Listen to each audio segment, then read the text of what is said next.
ইতিহাস, ঐতিহ্য আর বিশ্বাস জড়িয়ে আছে শাবদি মাঝির দিঘি ঘিরে। লক্ষ্মীপুর জেলার সদর থানার দালালবাজার ইউনিয়নের মধ্যখানে ৩ নং ওয়ার্ডে অবস্থিত ঐতিহাসিক শাবদি মাঝির দিঘি। শাবদি মাঝি নামক এক ব্যবসায়ী ছিলেন, যার 22 কাহুন বাণিজ্য করার বড় বড় নৌকা ছিল। দেশে বিদেশে সব নৌকায় ব্যবসা বাণিজ্য করতেন। একদিন চাঁদ রাতে তার মা এই দিঘিতে একত্রে সব নৌকা দেখে তিনি এত নৌকা বলে চিৎকার দিতেই সব নৌকার রশি ছিঁড়ে ভেসে দূর দূরান্তে ডুবে যায়। এই দিঘি থেকে বালু কাটার সময় গত বছর তলিয়ে যাওয়া নৌকার পাটাতন পাওয়া যায়। দিঘির উত্তর পশ্চিম পাড়ে চিঠি লিখে এলে চাহিদা অনুযায়ী সোনার থালা বাসন উঠত বলে শোনা যায়।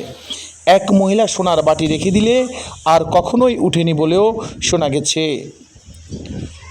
এ দিঘি দেখতে বহু দূর দূরান্ত থেকে মানুষজন ছুটে আসে। চারপাশে এখন জনবসতি গড়ে উঠেছে, আছে জুমার মসজিদ। দিঘিতে নৌকা থাকায় দর্শনার্থীরা নৌকায় চড়ে আনন্দ বিলাস করে।